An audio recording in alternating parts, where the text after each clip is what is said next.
The Galactic Federation high chamber hummed with the low-frequency vibrations of 100 different species conversing in their native tongues. The massive domed hall stretched upward, like the inside of a cathedral, its curved walls lined with floating holographic displays that flickered with alien script and star maps. Representatives from 30 civilizations filled the tiered seating, their varied forms casting strange shadows across the central podium, where a lone human stood.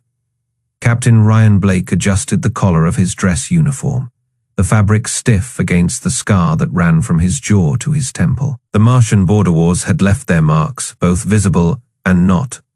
Earth's insignia, a single blue dot against black fabric, felt heavier today than it ever had before.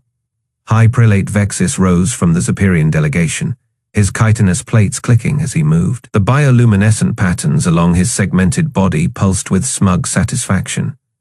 "The motion has been seconded," he announced, his translator implant flattening his natural clicks into smooth galactic common. "The Federation Council will now vote on the proposed ban of human warships from core system space." A murmur rippled through the chamber. Blake's fingers twitched at his sides. He'd known this was coming ever since the skirmish at Proxima Centauri, where 3 Zapirian cruisers had accidentally crossed into human-patrolled space. The Zapirians had fired first. They'd also been the ones to limp home with half their fleet in ruins. Ambassador Lura of the Vorak shifted beside him, her crystalline body refracting the chamber's light into prismatic patterns across the floor. "This is a mistake," she whispered, her voice like wind chimes. "I've seen the reports from Proxima. Your people fought with silence." Vexis's mandibles snapped shut with an audible crack. "The Vorak delegation will refrain from interrupting protocol." Lura's facets darkened, but she said nothing more. One by one, the representatives cast their votes via neural link. The results flashed across the central hollow, display in cold blue numerals. Unanimous. Blake's stomach tightened. He'd expected some allies, the Vorak, maybe the Tarkasians who'd traded with Earth for decades.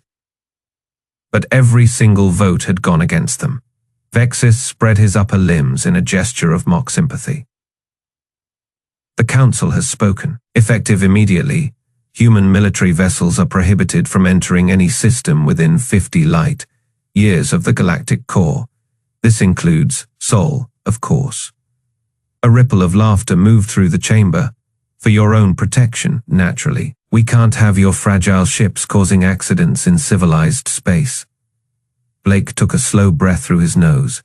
He'd been briefed to remain diplomatic, no matter the provocation. Earth Command had stressed the importance of maintaining trade relations, of not giving the Federation an excuse to impose further sanctions.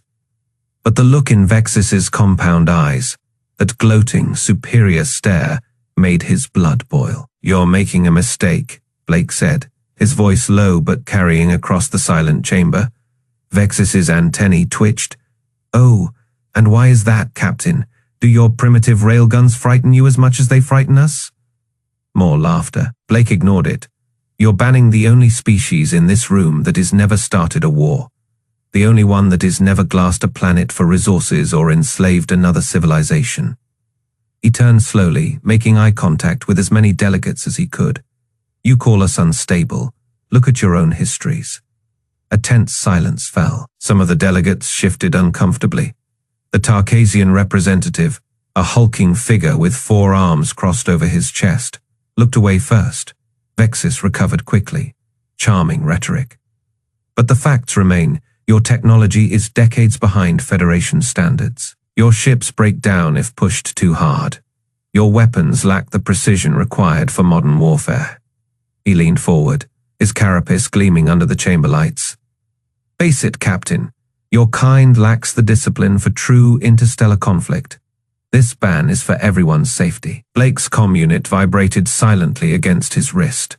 A coded message from Earth Command. He didn't need to read it to know what it said. The decision had been made. "Very well," Blake said, straightening his jacket. "The Terran Accord will comply with the Federation's request." He stressed the last word, watching Vexis's reaction. The Zapirian's smug expression didn't waver. "Wise choice," Vexis said. "Perhaps in a century or two, Your people will be ready to rejoin civilized space. Blake turned to leave, but paused at the edge of the podium. One last thing, Prelate. Vexis waved a dismissive appendage. Yes. You mentioned our weapons lacking precision. Blake allowed himself a small, cold smile. That skirmish at Proxima, we were using outdated models. Obsolete, really, the new ones. He shook his head. Much more accurate. The chamber went utterly still. Blake didn't wait for a response. He strode down the central aisle, the weight of 100 alien stares pressing against his back. Lura fell into step beside him, her crystalline form shimmering with barely contained energy. That was unwise, she murmured as the chamber doors hissed shut behind them. Blake checked his comm again. The message was brief. Project FANG active, proceed to coordinates. Maybe, he said, tucking the device away. But they left us no choice. Outside, the orbital platforms of Cententrum glittered against the blackness of space. Somewhere out there, hidden in the dark between stars, humanity's answer to the Federation's arrogance was waiting, and Blake couldn't wait to unleash it. The docking clamps hissed as Lieutenant Lisa Hayes tightened the final bolt on the USN Rustbucket's starboard thruster. Her wrench slipped, clattering against the orbital platform's metal grating. A chorus of alien laughter echoed from the nearby Tarkasian freighter. Careful, soft skin, Krillic called. His forearms folded across his armored chest. His segmented eyes gleamed under the hub's neon lights. Wouldn't want your ship to fall apart before we even push it out the airlock. Hayes wiped grease from her forehead, leaving a dark streak. The Rustbucket's hull was a patchwork of scavenged plating, Martian titanium welded to Ceres alloy, all held together by Earth. Made desperation, she forced a smile. Still flies better than your scrap-heap forearms. Krillic's mandibles twitched in amusement. He kicked a nearby cargo crate labeled Sol System Agricultural Exports. The container slid 3 meters before crashing into a stack of human-made coolant cells. Federation gave your kind docking rights out of pity, he sneered. But now, he tapped a chitinous finger against the public hologram floating above the promenade. The feed showed High Prelate Vexis addressing the Zapirian High Fleet, his chitinous plates polished to a mirror shine. Human vessels barred from core systems effective immediately. Their technology is primitive, their tactics predictable. Hayes's stomach tightened. The Rustbucket's last shipment, medical supplies for Proxima Colony, had just been denied transit. A Vorak merchant shimmered past, her crystalline body refracting the hub's garish advertisements. You should leave, human, she murmured, barely audible over the din of alien machinery. Sigma Phi isn't safe for your kind anymore. Hayes opened her mouth to reply when the overhead lights flickered. A new hologram bloomed, Zapirian dreadnoughts in formation near Jupiter, their plasma cannons glowing like captured stars. The caption read, Federation Peacekeeping Fleet deploys to Sol System. Peacekeeping, Hayes spat. They're blockading Earth. Krillic's laughter deepened. Smart, aren't you? Maybe you do deserve a front row seat. He leaned closer, his breath reeking of ammonia. The Zapirians are broadcasting live in 6 hours. They're going to disable one of your famous defense satellites, just to prove how weak you are. Hayes's comm buzzed, a scrambled text from Captain Blake, Pluto Scrapyard. Midnight, bring the toolkit. She pocketed the wrench, eyes locked on the hologram. The Zapirian flagship, Claw of the Firstborn, loomed over a tiny human orbital platform. The feed zoomed in on the platform's designation, USN Watchtower Delta Phi, her brother's posting. Krillic followed her gaze. Ah, family. He clacked his forearms together in mock sympathy. Don't worry, I'm sure the Federation will send flowers. Hayes moved before she could think. The wrench connected with Krillic's left knee, joint the crack audible even over the hub's noise. The Tarkasian howled, collapsing as his lower limb bent at an unnatural angle. Tell the Zapirians something for me, Hayes hissed, pressing the wrench against his throat. Human tools, they multitask. Alarms blared as Sigma Phi's security drones whirred to life. Hayes sprinted for the Rustbucket, dodging a pair of startled Cerulean traders. She slapped the airlock controls, the ship's engines already whining to life. Lisa, her co-pilot, Ensign Park, stared wide-eyed from the cockpit. What the hell did you plot a course to Pluto, silent running? Hayes vaulted into the pilot's seat, her fingers flying across the nav console. The rust bucket shuddered as its ancient thrusters fired. Behind them, Krillik's enraged shrieks echoed across the comm channels. Find that human, scramble interceptors. Park gulped. We're not cleared for departure, Hayes grinned, slamming the throttle forward. The rust bucket lurched, its patched hull groaning as it tore free of the docking clamps. Funny thing about human ships, she said as warning lasers painted their hull. They don't ask for permission. The hub's defense turret swiveled, too slow. The rust bucket vanished into the dark, its rusted plating swallowing the stars. Park checked the scanners. 2 Tarkasian interceptors incoming. They'll be on us in 10 minutes. Hayes flicked a switch, activating the rust bucket's jury, rigged ECM suite. Then we've got 9 minutes to disappear. The ship banked hard, diving toward Neptune's gravity. Well, behind them, Sigma phase lights dwindled, a glittering monument to alien arrogance. Hayes tightened her grip on the controls. Somewhere out there, Blake had answers. And if what Krillik said was true, they had exactly 6 hours before the Zapirians made their move. The rust bucket's engines flared. Human ingenuity versus the galaxy's might. Hayes wouldn't have it any other way. The derelict shipyard near Pluto was a graveyard of forgotten dreams. Twisted metal skeletons of old freighters and decommissioned warships floated in the silent dark, their hulls pockmarked by centuries of micrometeorite impacts.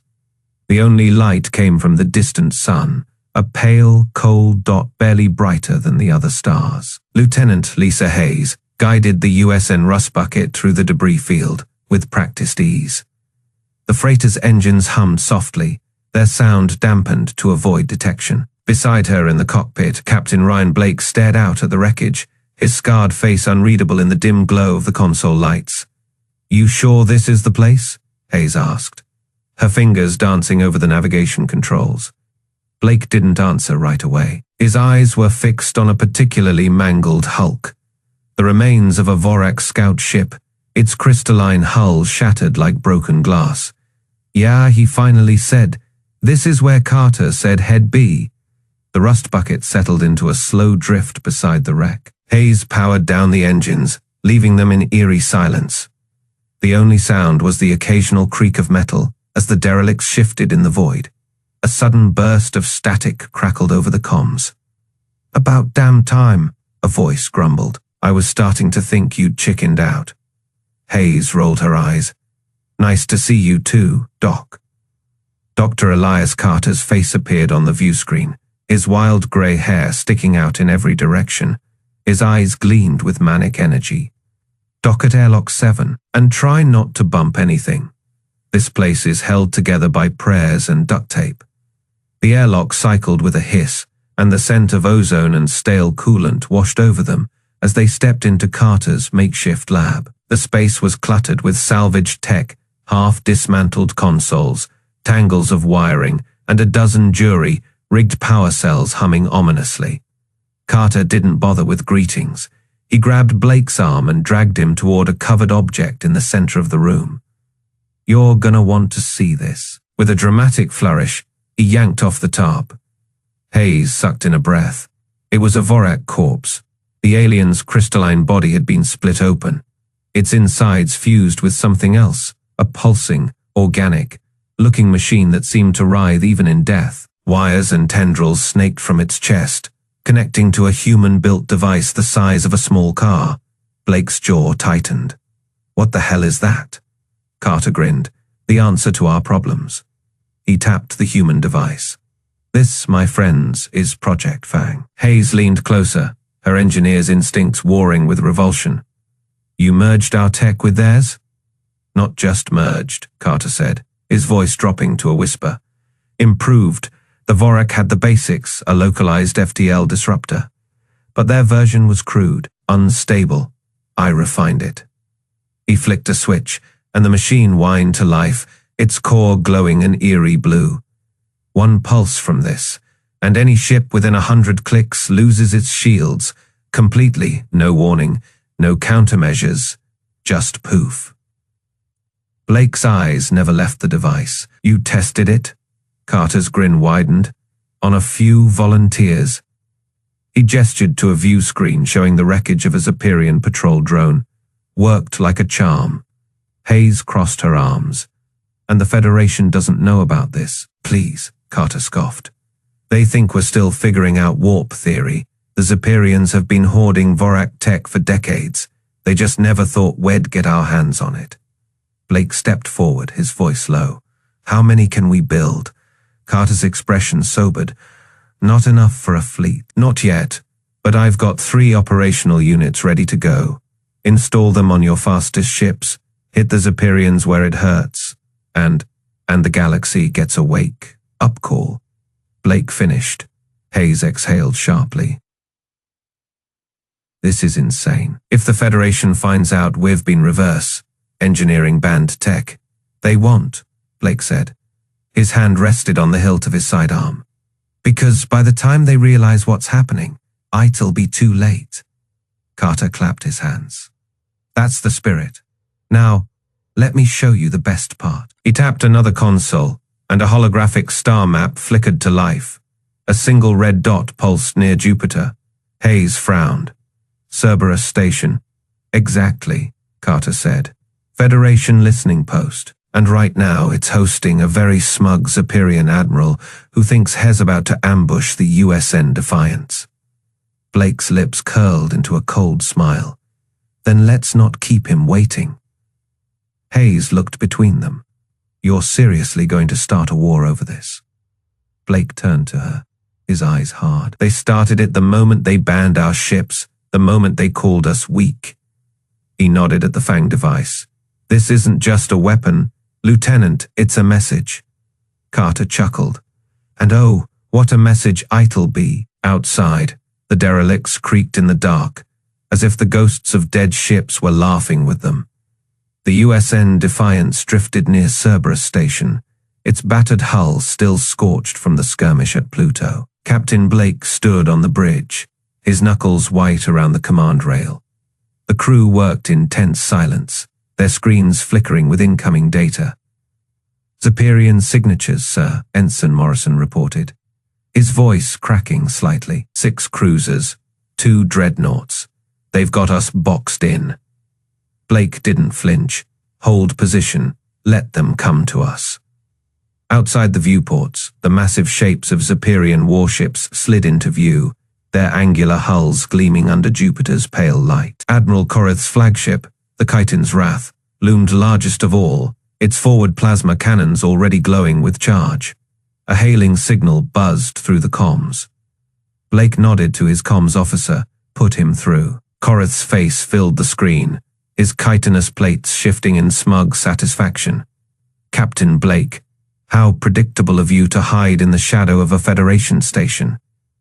His mandibles clicked. Surrender your vessel and the stolen Vorak technology. The Council may yet show mercy. Blake smirked. Funny, I was about to say the same to you. Korath's eyes narrowed. You humans and your bravado. Your ships are outdated, your weapons feeble. What can one battered cruiser do against the might of the Zapirian armada? Behind Blake, Lieutenant Hayes exchanged a glance with Dr. Carter. The scientist's fingers danced over a hidden console, inputting the final activation codes. Blake leaned forward. Tell me, Admiral, ever hear of the phrase fighting dirty? Before Korath could respond, Blake snapped his fingers. Now, Carter. The scientist slammed his palm onto the console. A deep, resonant hum pulsed through the Defiance's hull, vibrating the deck plates. Across space, an invisible wave of energy rippled outward, Project FANG's first live deployment. The effect was immediate. Zapirian shield indicators across the fleet flickered and died. Warning klaxons blared on the Chiton's Wrath as its systems scrambled to compensate. Korath's smug expression shattered into confusion. What is this? Shields are down.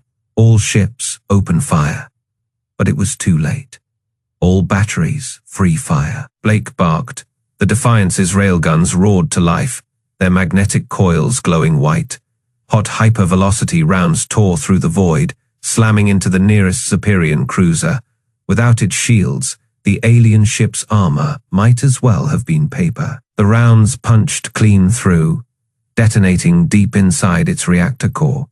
The cruiser exploded in a silent bloom of fire, its debris scattering into the void. Ensign Morrison whooped, his earlier nerves gone. "Direct hit, they're breaking apart, sir." Blake didn't celebrate. "Next target. Hayes, give me a firing solution on that dreadnought." Hayes' fingers flew over her console. "Locked in, they're trying to retreat." "Not fast enough," Blake growled. Another volley streaked across the black. The dreadnought's engines flared as it tried to evade, but the FANG pulse had done its work. Their propulsion systems were sluggish, unresponsive. The railgun rounds found their mark, shearing through the dreadnought's spinal column. The massive ship split in two, its halves tumbling end over end. Corith's face reappeared on the comms, his mandibles twitching in panic. "Ceasefire. This is an outrage. The Federation will..." Blake cut him off. "The Federation already made its choice. You just didn't like the consequences." He turned to Morrison. "Ensign, target their comms array. Let's make sure the whole galaxy hears this." Morrison grinned.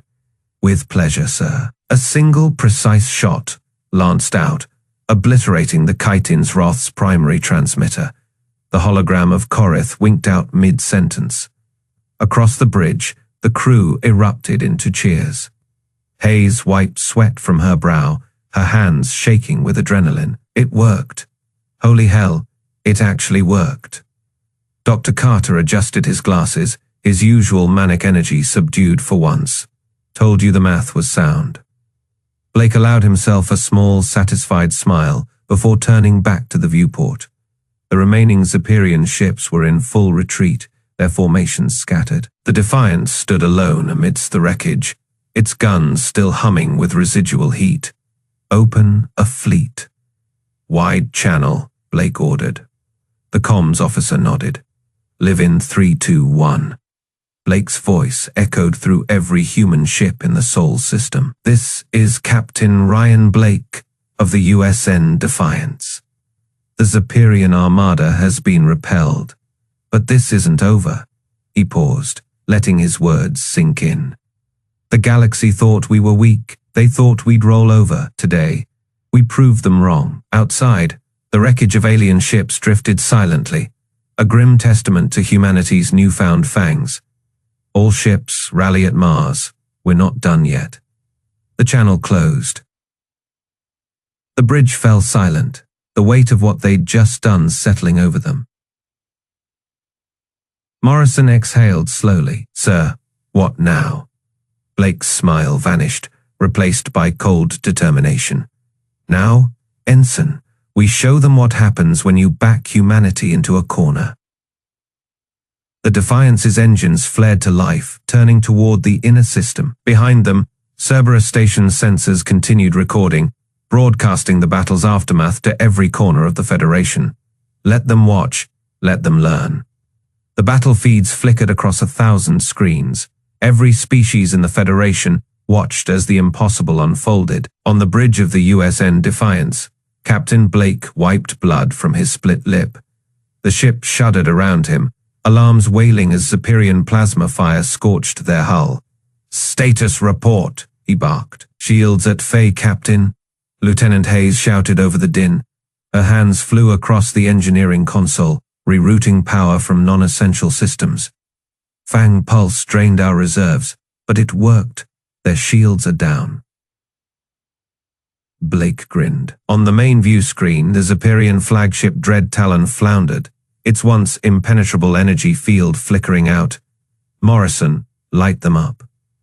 Ensign Jake Morrison whooped as his fingers danced across the firing controls. "With pleasure, sir." The Defiance's railguns whined to life, magnetic coils glowing white. Hot a salvo of tungsten slugs tore through the Dread Talon's exposed hull. punching clean through its armored plating. Atmosphere vented into the void, carrying debris and bodies with it across the system. Federation comms erupted in panic. High Prelate Vexis stood frozen in the galactic chamber, his chitinous plates rattling. The holographic display showed the dread Talon breaking apart, its proud spires collapsing like brittle bone. This cannot be," he whispered. Ambassador Lura stepped forward, her crystalline body shimmering with quiet satisfaction. "You underestimated them, Vexis, just as my people once did." Vexis whirled on her, mandibles clicking furiously. "You knew of this human weapon." Lura's voice was calm. "I knew they would not bow. That is all." Aboard the USN Atlantica, Commander Graves watched the battle unfold. His ship, older and slower than the Defiance, had taken heavy damage in the initial volleys. Half his crew was dead or wounded. But as the Zapirian fleet reeled from the FANG pulse's effects, he saw his chance.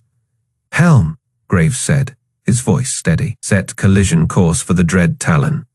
His navigator paled. "Sir, their engines are still online. I didn't ask for an analysis, Lieutenant. I gave an order." The Atlantica's thrusters flared, pushing the battered cruiser forward. On the bridge of the dread Talon, Admiral Korith's compound eyes widened as he realized what was happening. Evasive maneuvers now, too late. The Atlantica plowed into the Zapirian flagship at full burn, its reinforced prow shearing through the enemy's weakened superstructure. Metal screamed. Atmosphere exploded outward in a glittering cloud. The impact tore both ships apart, sending twisted wreckage spinning into the void. On Sigma, Fey Krillic, the Tarkasian merchant, stood slack, jawed in a crowded cantina. The patrons, aliens of a dozen species, had fallen silent, their eyes locked on the live feed. One of his crewmates, a hulking Gronian, turned to him. "You said their ships would break if you sneezed on them."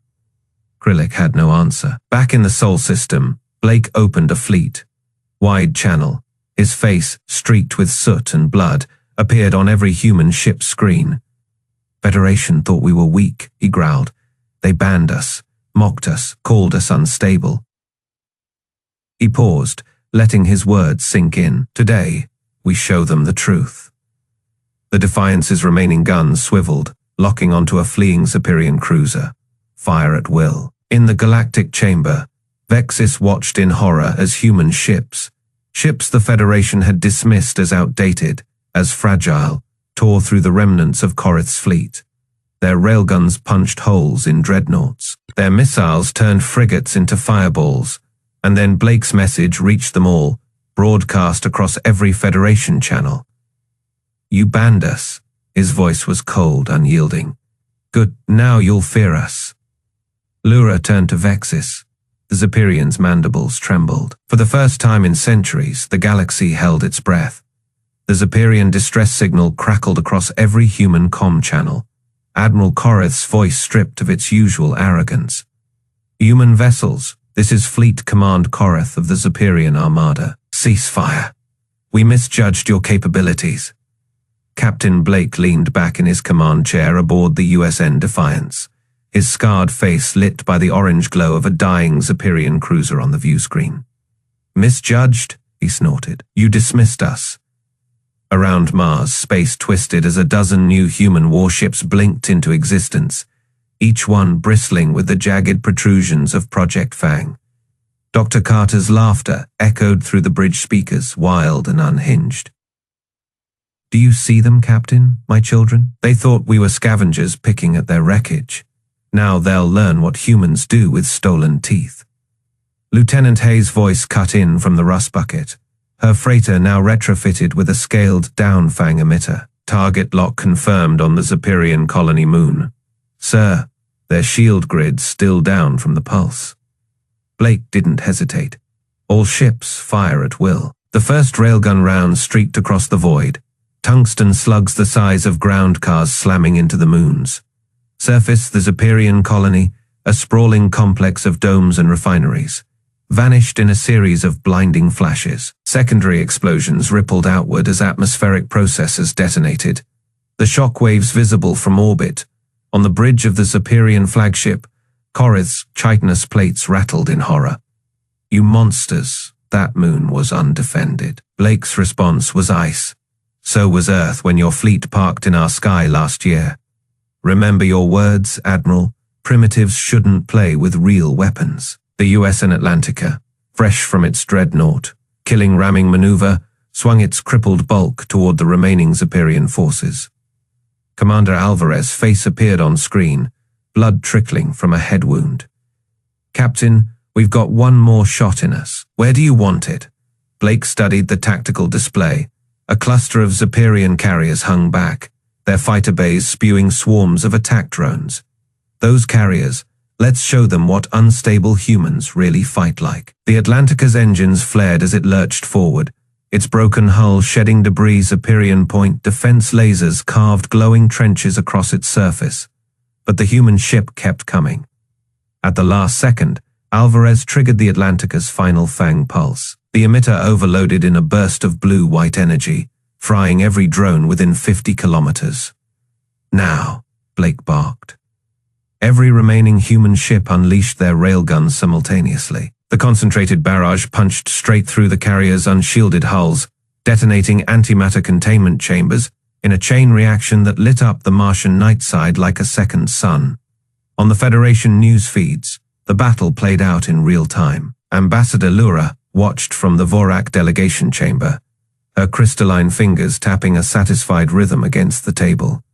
The other delegates, especially the Tarkasians, who'd mocked human traders, sat in stunned silence. High Prelate Vex's mandibles clicked uselessly as he stared at the destruction. This isn't possible. Their technology was generations behind. Lura's voice carried across the chamber. "No, Prelate, you only saw what they allowed you to see." Back in the Sol system, Blake opened a fleet-wide channel. His face appeared on every human ship, every Zapirian view screen, every Federation broadcast. "This is Captain Ryan Blake of the United Earth Stellar Navy. Let this be a lesson to any species who thinks humanity is weak. You banned our ships, you insulted our people. Good." He leaned closer to the camera, his eyes burning. "Because now you'll fear us." The transmission cut out just as the human fleet's FANG emitters began recharging, their ominous hum vibrating through the hulls of nearby wreckage. On the Rust Bucket's bridge, Hayes exhaled sharply and turned to her gunnery officer. "Status on the moon." The officer grinned, surface temperature rising fast. "Lieutenant, another few volleys and it'll be glass smooth." Hayes nodded. "Then let's finish the job." For every human trader they shoved around at Sigma. For railguns fired again, and again, and again. By the time the Federation's emergency ceasefire order arrived, the Zapirian moon was a glowing orb of molten rock, its once proud domes reduced to bubbling slag. Blake finally raised a hand. "Stand down, but keep weapons hot. This isn't over until we say it's over." In the silence that followed, the only sound was Dr. Carter's gleeful whisper over comms. "Oh, they'll never forget this day. Never." Somewhere in the dark between stars, hidden human listening posts recorded the panicked transmissions of a dozen alien fleets, suddenly recalculating their stance toward Earth. The message was clear. Humanity hadn't just fought back. They'd rewritten the rules of war. The Federation High Chamber had never been so silent. A year ago, it had echoed with the jeers of 100 alien delegates. Now the only sound was the soft hum of the holographic emitters as Earth's blue and white flag flickered to life beside the galactic sigil. Captain Ryan Blake stood at the center of the chamber, his black uniform crisp, the scars on his face a map of battles won. Behind him, Lieutenant Lisa Hayes smirked, her fingers brushing the sidearm at her hip, a human design, now standard issue for Federation peacekeepers. High Prelate Vexis stepped forward, his chitinous plates dull under the chamber lights. Where once he had loomed over Blake, now he kept his eye stalks lowered. "The Zapirian conclave," he hesitated, mandibles twitching. "We acknowledge our error in judgment." A ripple went through the assembled delegates. The Tarkasians shifted uncomfortably, The Vorak ambassador, Lura, let her crystalline form shimmer with quiet satisfaction. Blake didn't smile. Your error cost 12 of my ships and 8,000 lives at Cerberus. Vexis flinched. The memory of the battle played across the chamber's central hollow display. Human railguns punching through Zapirian shields. The US and Atlantica splitting Corinth's dreadnought like kindling. The footage had looped across the galaxy for months. We have reparations, Vexis managed. Hayes snorted. You mean the ones we took from your outer colonies? A murmur ran through the crowd, the glassing of Zapirian outpost Gamma. Fae had been a statement, not a conquest. A single moon cracked open to remind the galaxy. Humans didn't start fights. They finished them. Lura rose, her voice chiming like breaking ice. The Vorak collective moves to reinstate Earth's full membership in the Federation, with voting privileges. The vote was unanimous. Not a single delegate dared meet Blake's eyes, as the tally flashed gold across the display. Outside the chamber, the orbital platforms of Earth's rebuilt fleet gleamed in the sunlight. Not the patchwork freighters of a year ago, but sleek warships, their hulls etched with the jagged emblem of Project FANG. Hayes nudged Blake as they walked to the shuttle bay. Think they'll behave now? Blake glanced at a passing Zapirian envoy who quickened his pace. For a while. In the shadows of the docking ring, Dr. Elias Carter waited, his wild grin barely contained. Did you see their faces when the flag went up? He cackled, tapping a datapad. Wait till they find out what FANG really does. Blake took the pad. The schematics glowed, a network of hidden pulse arrays, buried in asteroids, dormant satellites, even the Federation's own comm relays. 1,000 knives at the galaxy's throat, just waiting for a reason. Hayes whistled. You're a scary old man, Doc, Carter winked. Humanity's got to keep its fangs sharp, Lieutenant. The shuttle ride back to Earth was quiet. Blake watched the stars, the weight of the past year settling into his bones. They'd won. Not just the battle, not just the vote, the fear, the respect. As they breached Atmo, the first transmissions came in. Tarkasian merchant guilds, requesting trade permits. Vespidian hive, mothers offering cultural exchanges. Even the Ceruleans, their telepathic envoys suddenly very interested in mutual understanding. Hayes rolled her eyes. Guess everyone loves a winner. Blake didn't answer. Below them, Earth spun, blue and fragile and armed to the teeth. The shuttle touched down in New Geneva, where a crowd had gathered. Not just soldiers, but civilians. Children waving tiny flags, their faces alight with something new, something fierce. A reporter shoved a mic forward. Captain Blake, what's next for humanity in the galaxy? Blake adjusted his cap, letting the silence stretch just long enough. Then he smiled.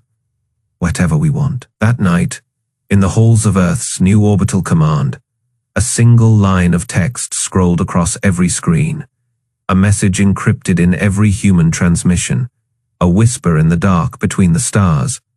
Underestimate us again. I dare you. And somewhere, in 100 council chambers, on 1,000 alien ships, in the quiet of species that had ruled the galaxy for millennia, they shuddered.